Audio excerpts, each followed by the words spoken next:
Hey, got a second? I want to share something. I've got a podcast and you might be on it.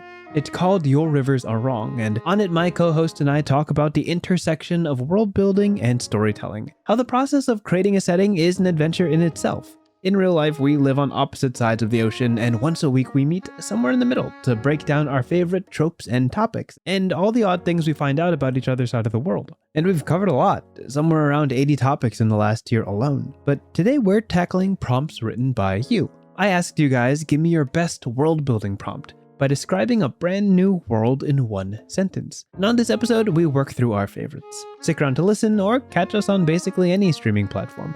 Here's episode 36 of Your Rivers Are Wrong, Oops, All Prompts. Stay frosty.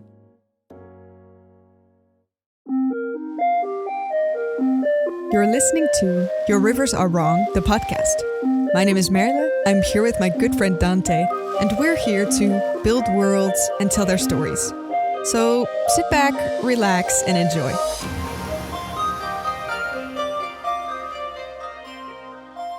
Good morning, or evening, or afternoon, whenever you may be. Welcome back to the Your Rivers Are Wrong podcast. I'm one of your hosts. My name is Dante. And I'm the other host, and my name is Merle. And we're here, as we are every week, to talk about the wonderful whimsies of world building, the arts and aesthetics of setting up a setting and telling stories born from it. That's right. Now, today is a very special episode because we're going away from our usual script. What? It's going to be a little bit interesting. Usually on these episodes, we each bring a topic to the transatlantic table relating to world building or storytelling. I bring one, Merle brings one. But today, we're doing something new and exciting, something we haven't done before. I went to my YouTube audience. If anyone listening for the first time doesn't know, I run a channel called Wintry D&D. And I wanted to ask for world building prompts. Every episode, we usually do one prompt at the end of the episode. But today, we're doing all prompts. Nothing but prompts. That's right. It's going to be definitely a little bit interesting. Before I do, actually, I did want to toss out something. I wanted to tell you before, but now I'm going to tell you now. The number of views that we have in total on our podcast is 1,997. Oh, that's so close. We should make like a celebratory moment the next time we record, because that's definitely gonna be surpassed by then. Oh, we got to talk about it next episode. Ooh. If you want to hear our celebration, watch next episode. Yes. But right now, we're 3 away. Stay tuned. From 2K. I was really hoping to say 2K today, but we're getting real close. Yeah. It couldn't happen. So this is how this episode's going to go down. Each of us has prepared 2 questions or 2 world building prompts that we pulled from the YouTube audience. I sent out a community post like 2 weeks ago for us to choose from, and a little bit on Twitter, which I'll pull from later. And we're just going to toss it to each other and try to improvise what this world or setting or story might look like if it had time to be fleshed out and built into a proper, deserving thing, right? That's right. Also, thank you so much for sending in these amazing prompts, because they were very fun to go through. And I think it's even more fun when we are not the ones making them up. Yeah. I never realized how fun that can be. And we're doing it today. We should do it more. Oh, we absolutely should. And we absolutely will, now that I think about it. Calling it now. Calling it now. Thank you for sending in all those prompts. I remember reading them just being like, ooh, that's a good one. Oh, that's a good one too. Ooh, I don't know which one to pick. That's what you want with good prompts, right? Yeah. Yes, that's a good feeling. Yes. All right. So to jump into this, I believe, Merle, you'll be starting us off. Shoot to me. That's weird. Please don't. Fire away and give me the first prompt for this episode. Okay. I indeed have the first prompt for you. And okay. Should we talk about why we chose this? No, I guess we're just going for it, right? I mean, up to you. This is the first time we're doing this. I feel like it's a quick improv episode, this one. So I want it to be snappy. Let's go. Okay, here goes nothing. This wonderful prompt was sent in by Doug. I don't know if you know the names, but I did, because maybe that's nice. Thank you so much for that. Oh, fantastic. And Doug sent in the following prompt. I want to see a civilization that isn't allowed to write anything down. Words cannot hit paper. Words cannot hit paper? Is that that's the prompt? Magically binding? like Good if someone's question. Struggling with a pen and paper? You tell me, Dante. I can't do it. I don't know. I think this Doug is the friend of the show, Doug, the one that messages us every now and then. I was thinking there was another Doug, and it's probably the same one. Awesome. Yeah, it could be the same Doug. We're not sure. But if this is the same Doug, hey, what's up? Hi, same Doug. Thank you for sending in those emails. If anybody has any emails or wants to reach out to us, our email is yourriversarewrong@gmail.com. Mhm. But moving on with this prompt, somewhere where paper doesn't exist, therefore... No, paper doesn't exist. I mean, that could be the deal. You tell me. Things can't be written down. Pens have not been invented. Pencils not exist. And it can't touch paper. That is so interesting. Okay, so obviously I'm going to start it off. The way things are transmitted, first and foremost, is speaking, right? The word of mouth, people have done that for a very long time. Even before written languages were developed, things were passed on from person to person simply by memory, which is, ineffective, right? It's not the best way to remember Fair enough, things. yeah. If something goes wrong, you lose your favorite archivist, then everything is just kind of, your history is gone. So we have to figure out something that is more systemic. There's no written words, runes, sigils, anything like that. So, I'm thinking of the five senses. I'm thinking of like... I can hear the processing. Yeah. Yeah. Uh-huh. There's sight, sound, hearing, taste, smell. I don't want the main mode of recording to be smell. I feel like that's just unpleasant. I also don't think taste is appropriate for this. Instantly so confusing. Yeah. Could you imagine you lick a book and you just understand the story? Gross. Did you know that in the past I would collect those I don't know if this is a thing in America at all. Sorry, side note already. Fire away. I don't know where you're going with this. But we would have these notebooks, block notes, I guess. Okay. From a mouse character called Diddle. And you would collect these these notepads, and you would kind of swap them out with other people, and you would have a big collection of paper with his character on it. And some of them were super cool because they had a certain smell to it. It was kind of perfumed paper or something. But then some were very nice smelling, and others were very gross. There was a licorice one, I think, and you wanted to collect them because they were very rare, but they were also very gross. And instantly, when you're "Can you just smell books?" And I was like, "No, don't do that. Bad idea. Wait, Tried that, failed. What do you mean by didn't work? What do you mean by rare books? There's a special apple pear book that I must have. I mean, that's kind of how it works. There's so many variations on these block notes. So any one that you don't have yet, you want to have, because it's like collecting Pokemon cards. If you have the rare one, it's very cool because then no one else has it. But then if there's a very gross smelling one, no one has it, so it's very rare, but you don't really want to own it, but you do anyway. It's complicated. Anyway, sorry. Someone made every flavor beans a collectible, and that troubles me. Yeah, that's problematic. Cool. By the way, again, if this is your first time listening to the podcast, I'm from the US, New York. Oh, yeah. And Merle, where are you from? I'm from Holland, from the Netherlands, all the way across the sea. Yes. So we might have some cultural differences every now and then. Just a little, of which this is an example, I guess. Yeah.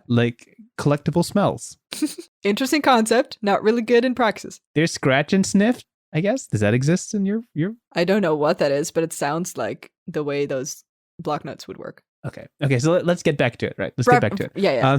Reeling it back in. So if this is a non-magical setting, the best way to do anything is to just record the audio of it. And if we can't write anything down, then what would probably happen is that the technology would become advanced enough to detect certain words or key phrases in recordings. Ooh. So you could very quickly search through the archives of I'm looking for this word for this topic, right, and I need these 3 words, and any file that has those words you're looking for will kind of show up and be what you're using. It'll be, I think, auditory is the best way to keep things recorded if you don't have it possibly written down. Everyone would be making podcasts.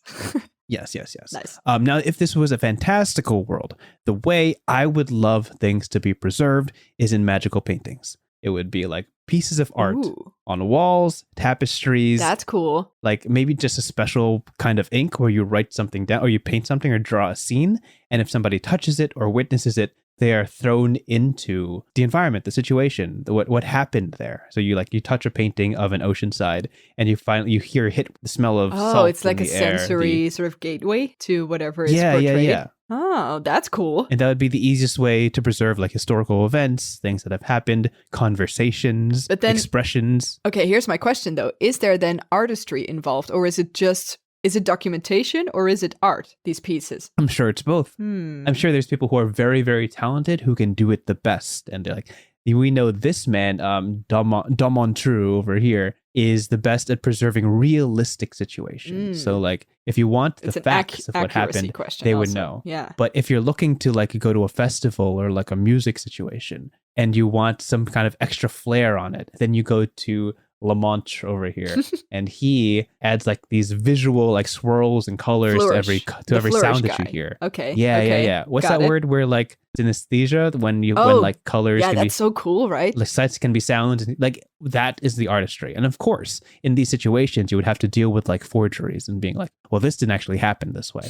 This guy is embellishing. There was no blue sky over here. It was raining. I don't know why he painted a blue sky. You know, that kind of thing. Yeah. I mean, that counts for any documentation of history in general, exactly. Right? This is a classic example of like history books totally being biased towards whatever country it's written in or language it's written in. Yeah. So Doug, that's my answer to your prompt.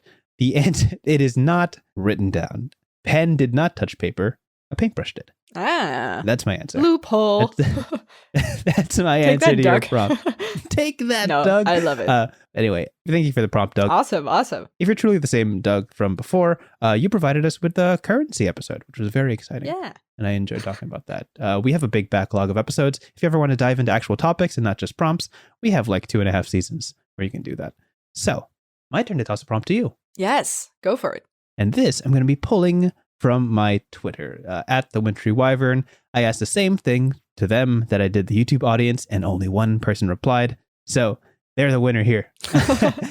This prompt for you comes from actually another YouTuber. One of my good friends, Flute Sloot, another D&D YouTuber, provided this prompt. Thank you, Flute Sloot. That's the best name, by the way. Flute Sloot. I love it. Yes, it's wonderful. This prompt is, and I was tempted to use it on the Halloween episode before, but we'll use it here. You saved it. Good. I'm very curious now. So, light from the moon is an anti-magic field. That's the prompt? That's it. Oh! That's it. So give me that's cool. Okay. The scope of the setting is all up to you. City, village, world, continent, whatever you want. Ooh, it's a sort of like reverse bathing in moonlight kind of thing then, huh? Yeah. I guess for this to be very impactful, the world is very, very fucking magical. So this moonlight that's happening, I guess whenever there's not clouds, is the sky even normal? I guess let's say the sky works the way our usual sky works.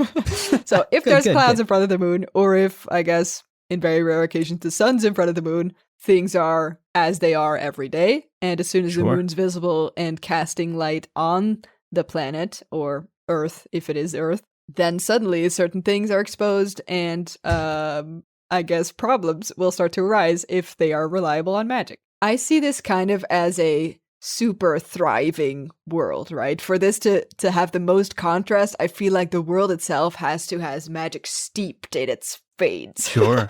Yeah. Is that how you say it? Sure. I'll make it the way you say it. Magic is electricity. It's knowledge, it's art, perhaps, it's relationships between people, it's hierarchy. This is everywhere, right? This is your high fantasy, satisfactory, magic is in the air feeling. This is what this world is. Right. I feel like, because it's the moon, and the moon's kind of around all the time anyway, it's not a surprise that the moonlight works this way. Of course. Except for when it's in a snap, suddenly this is an anti-magic thing, and it wasn't before. Mm-hmm. But I feel like this is a natural thing somehow. So it has worked forever this way. Right. But that means that, first off, anything is more difficult to do at night, depending on the weather, depending on whether the moon is visible or not. Anything to do is basically not being hit by the light, or just don't do anything at night. So I feel like perhaps there's a lot of underground things going on that are not dependent on light. So I imagine there's like a very bustling 24-hour market going on somewhere. It's not going to be above ground, because then half of the time they don't know if any of their wares are going to behave the way they should, because there's magic everywhere. All these things work in a cool, fancy, magic-y way. But they don't if there's moonlight around all the time. Mm-hmm. And this is the main market, right? So this got to be a large underground sort of something. I feel like this city is also famous for artificial magical light at night. So there's never going to be any moonlight settings, because that's super unpractical. I think there might also be kind of smart-ass people that deal in things that provide shade, kind of, literally from the moon. Perhaps there's specific clothing that you can wear or specific vehicles that you can use for kind of blocking the light from view so that you can also travel or do whatever you want at night. I don't know. I feel like there's a lot of inventions and specific ways that this world deals with not having to be in an anti-magic field. Yeah. And maybe the last thing I want to leave this prompt with is also that I feel like the hippies of this world definitely still bask in moon glow because they believe it's purifying and stuff, even though it means they're just super regular people now. Like there's probably like magic tattoos and shit, or people can fly or whatever, or they have cool like ancestries and stuff. Not if you're in moonlight. So, you know, everyone's equal in moonlight. There's a large underground scene where people are like, we don't need the magic for this world to be beautiful and for people to be interesting. We want to thrive in normalcy.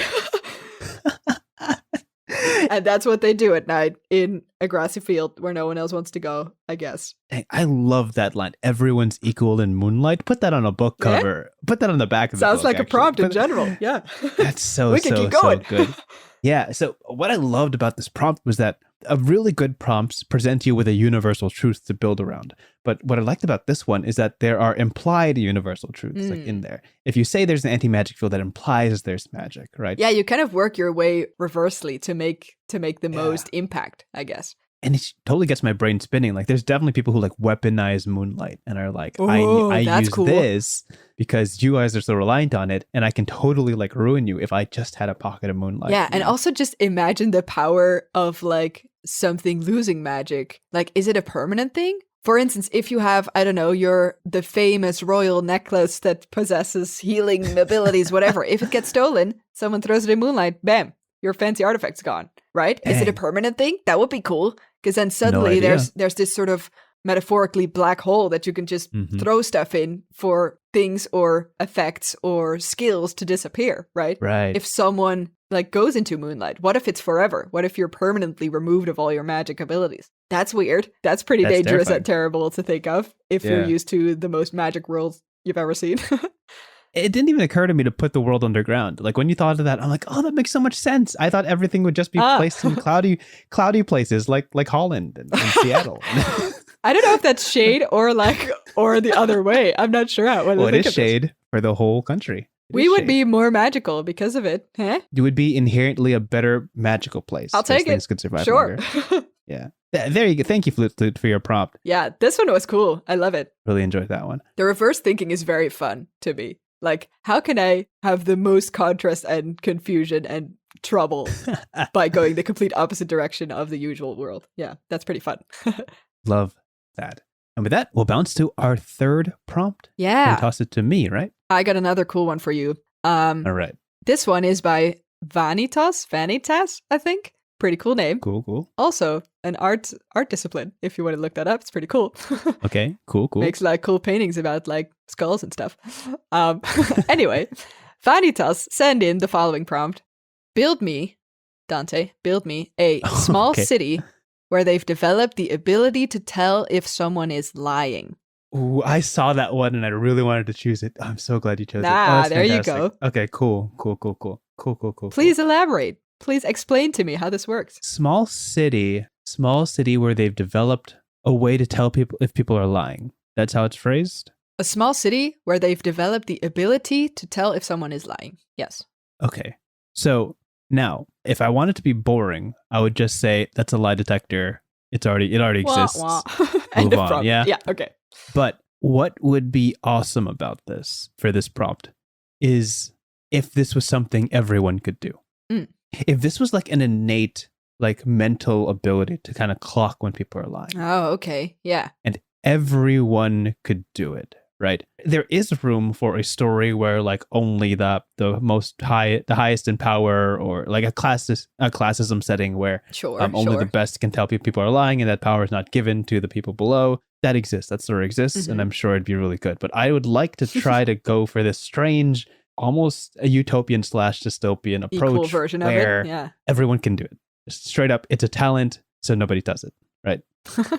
Think about it, right? If everyone can tell if everyone is lying, and that power persists, like almost like a subtle superpower, if that power exists for multiple generations, People will be very careful about what they say. They will not necessarily say truths or lies. Everything will kind of be like an implied... Sort of like Oracle style talk. Is that Yeah, what you're saying? we all know what's going to happen here. Like, I don't know if he should be doing that, but if he does, that kind of situation. And people would kind of get used to that sort of thing, either being absolute in their statements and being very truthful about everything they say, very lawful in that sort of sense, or kind of avoiding it by saying sly misphrasings. And everybody will get used to that. But in this setting, I would like if that's an ability you have to turn on or concentrate on. Oh, okay. So everyone could do it, but it takes a specific effort to sort of tap into Yeah, it takes the just a little bit of effort. Okay. Right. That's interesting. Yeah. And people become so used to a world where lying is impractical that people stop using the power. They just kind of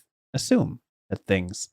oh, that's funny. People are being pretty truthful because why would you lie in a world where everybody can tell, right? Oh, okay. So there's this little tiny game that either the protagonist or the anti-hero has to play where you lull somebody into the complacency of not searching for lies, and then you lie to them. Yeah, you get them comfortable enough to not use the ability. That's now the challenge, I guess. Oh, because okay. when you meet somebody, obviously you're going to put that thing on because you got to turn that dial. And nobody I'm using webcams right now, but every time I talk about lying, I'm like twisting something in my head. Yeah, that turning the wheels. No one can see. Yeah, to kind of turn the switch on. You have got to have to lure them into a complacency of being like, I can trust this person. The first couple conversations we've had, they've never lied. They never needed to. They're perfectly fine. And then they start slipping in little lies. And it's just like, oh, wait, was that truth? Oh, I missed the check. Oh, I'm not really sure. Okay. Well, it could be kind of weird to ask them again about that sort of thing. So they were probably just telling the truth there. A setting like this really lends itself to the kind of psychological genre where it's like, yeah, for sure. You're playing this game where you want to trust everybody. Everybody implicitly wants to trust everybody. So if you turn on that ability, if you turn on the ability to lie, if there's a tell, that'd be really neat. Yeah, I was going to say, like, is this a super secret thing that only I know if I am turning the skill on, I guess, for lack of a better wording? And isn't that interesting, right? Could you imagine if you're detecting if somebody is lying, there's a little pale green aura around your head. Yeah. Right? Mm-hmm. But to do that, implicitly implies that you don't trust the person you're speaking to. Yeah. So there's a social conundrum there. Mm-hmm. Like, why are you checking if I'm lying? You don't trust me? This is a relationship issue now. Why are you using the aura? You don't trust me? I'm telling the truth. I'm always telling the truth. You don't need that. Don't use that around me because I'm offended, right? Oh, and then the game starts playing, right? Then you can see like, oh, I really want to check if they're lying, and I can, and everyone can. Then those are the universal truths. But I don't want to because that changes my dynamic with them. Right. And I don't want that. Can I sort of tiny side note? Of course. I feel like there's one scene in this story that definitely is in this world now because I manifested it. Of course. I feel like there's one scene in which the main character gets sort of snatched off the street or whatever by like a super ominous person, scary looking person. Sure. That interviews them basically, like in a police kind of way. Like interrogates. There we go. That's the word. In which the scary looking character interrogates the main character in a room specifically made for, I don't know. I feel like, hold on, let me get this out of my brain. I feel like there's a green room somewhere, right? Where the aura is not really visible. Oh. So it's like, okay, if you really want to make the deal, I don't know how that was a very long lead up to what I'm saying now, but if you want to make a deal in complete sort of blind trust or something, it's like the highest of deals you can make. I don't know, where you're both in this room and you're not sure if either of you, like, sort of the trust is in not knowing if it's turned on or not, the skill. Right. I don't know. I feel like the setting is here somewhere because it's specifically a color thing. Let's simplify that. Let's turn that into glasses.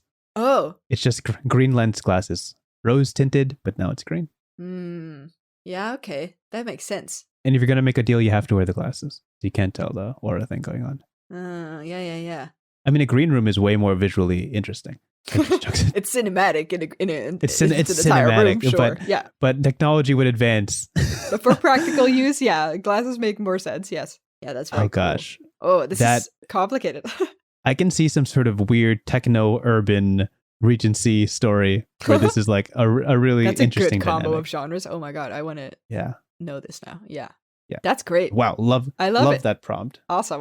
I love how the ones previous were like very visual, very, very, grand. And this one is very much smaller on a social 1-to-1 person ratio. Love They all tap that. also into specific, very different things, which I love. That's very nice. Yeah. We didn't plan that. Why don't we do this more often? These prompts are really cool. We should. Okay. Okay. Holding you accountable on that. Planning for the future. All right. Well, we'll tap into you guys again. But I believe for this episode, this very special episode, we have one more prompt. Yay. And I'm going to dig that up right now. Yes, I am ready. Okay. For the last prompt, this comes from Dom KHXIII. Dom KHXIII. And I'm guessing the XII at the end is a 13. So Dom KH13, perhaps? Makes sense. Makes sense to me. Brings us our final prompt. A mundane kingdom that discovers its coastal sand dunes are created from magical debris. Oh. A couple layers to that. Yeah. Honestly, I was already dissecting mundane kingdom because I find it funny that you can like describe a kingdom as mundane. Like, you got your huge kingdoms over here, and then the cool ones are actually behind the mountains over there. Yeah. Say that again, one more time for me. Sure. A mundane kingdom that discovers its coastal sand dunes are created from magical debris. Yeah, okay. Magical debris. What does that even mean, right? Yeah. What does that kind of pick those pieces together? I'll start off with this. Assuming these sand dunes are regular sand, I would say. Sure. So whatever magic was the cause of it, it ended up with basically creating these dunes. That's what's going on here. So the dunes are not magic itself. Let's put like a little restriction over here. Sure. I feel like this is very Holland appropriate because we like water and we like creating land. In case you didn't know, that's a thing that Holland people do a lot. Sure. Or, I mean, not all of us, but we have this skill. Famous skills. Famously so. So I feel like this is, instead of, the usual way one might, dig up sand or create extra land or straighten your borders or create dikes or whatever, which is usually, I think, just by boat and, machines and stuff. I don't actually really know. I feel like this is the result of a very, very large mythical creature. Ooh. I'm instantly getting like mind pictures of like magical whales or something, or like water dragons that just have lived here for ages, are older than the world, right? That don't really care about their mundane kingdoms, or I guess the one mundane kingdom that exists on this otherwise very wild planet, I think. Or cool. Whatever, landmass. What are we talking about? Sure. And I feel like this is the result of a sort of epic battle between two of these creatures that fought for dominance of the world, maybe, or seas, or something incredibly large and impressive like that I'm making up now. You got it. I feel like this was a giant sort of kaiju battle between two super magic large whales, I guess, that lasted so long. I don't know where I'm going. Keep up. Hold up. Wait, I'm getting there. I have to clarify. Giant magical whale ancient kaiju battles. Yes. The answer is yes. Okay. Just making sure that's on the paper. Got it. Keep up here, nuts.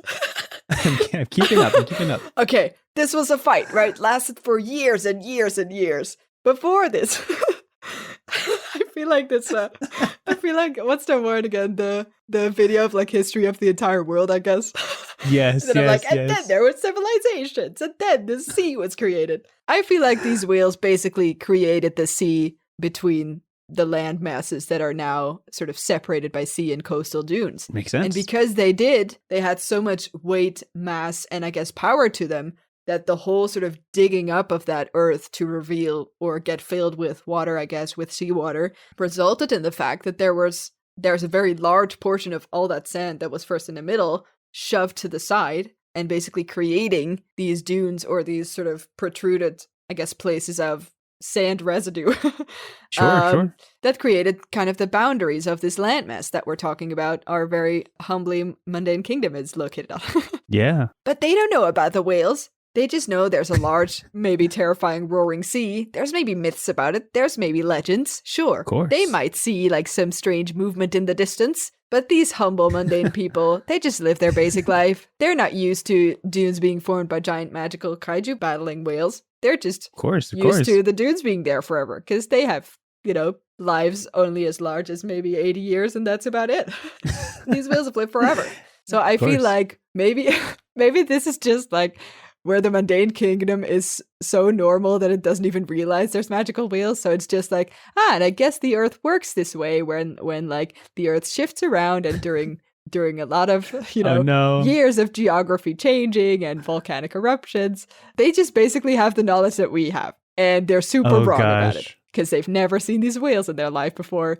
And actually, these dudes are like not made by, the earth moving around or geography reasons. Nah, they're just a bunch of whales having a big fight and creating a sea.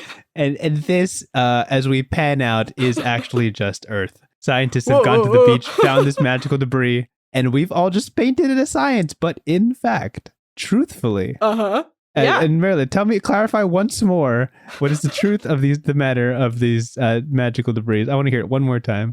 It's giant magic whales fighting over dominance for their lives. End of prompt. And I wouldn't have it any other way. Wow. I think this truly illustrates the variety of both our prompts and our prompt finalizing skills. Sometimes it's just giant whales having a fight. That's all I got. Sometimes it's unique and complex social structures, and the other times it's giant fighting whales. Yes. Thank you for listening.